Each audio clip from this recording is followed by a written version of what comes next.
মানে শিমুলও আমার একটা বুদ্ধি দিচ্ছে। আমি ভাবতেছি দেশে যাইয়া আরো বেশি করে চিন্তা ভাবনা করে দেখি আমিও হয়তো একটা বিয়ে করে ফেলতে পারি।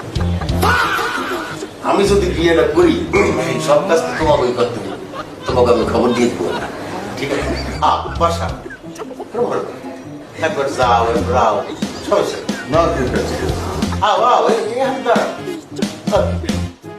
তুমি দেখি তোমার প্যান্টের স্টিকার খোলো, তাই না?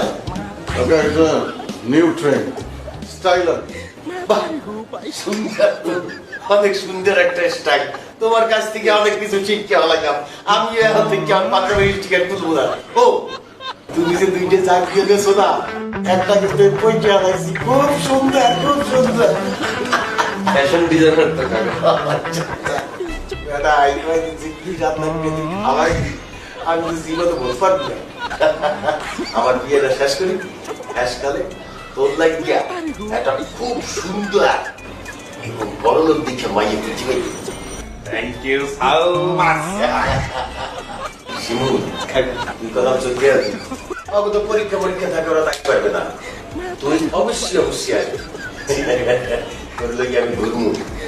কাবিলা, তুমি যে বলছালা তুই তো আসবি, তোমাদের বাসার একটা রত্ন, একদম তোমাদের ঘরের বাতি।